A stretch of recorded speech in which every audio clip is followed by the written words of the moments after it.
Jeudi 10 janvier 2008. Heure d'adoration et de réparation. Viens à moi, et je te parlerai cœur à cœur, comme un ami s'entretient avec son ami. Ce dialogue d'amour est essentiel à notre amitié.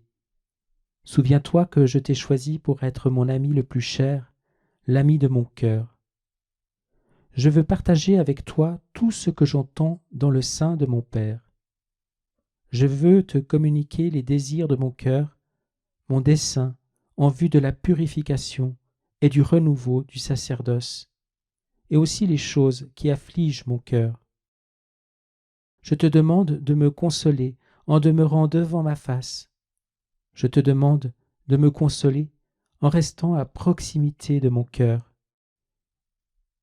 transpercé par amour pour toi et pour tous les pécheurs. Sois mon prêtre adorateur.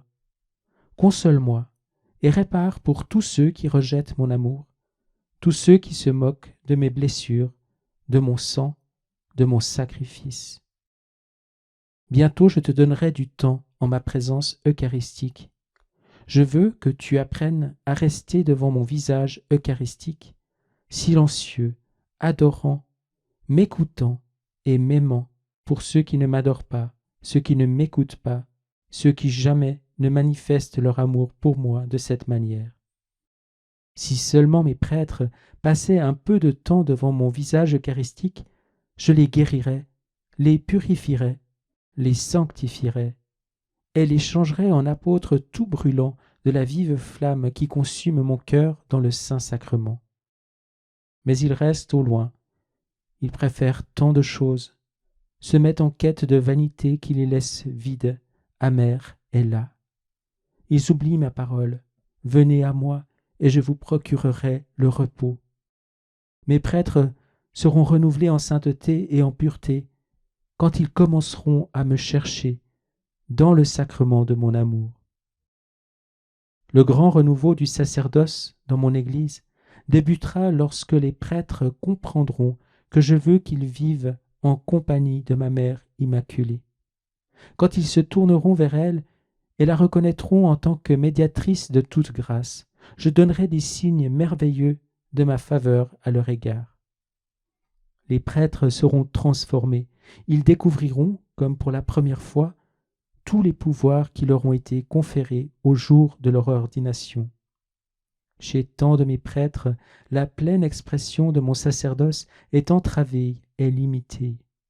Je désire libérer toute la puissance de mon sacerdoce en ceux que j'ai appelés et choisis pour me représenter, pour être moi, à l'autel où mon sacrifice est renouvelé et dans toutes les fonctions du ministère sacré. Les évêques doivent commencer à donner un exemple de sainteté à leurs prêtres. Regardez les saints évêques que mon Église célèbre dans son calendrier, comme je désire susciter de saints évêques aujourd'hui. Les moyens de sainteté sont les mêmes pour les évêques et les prêtres.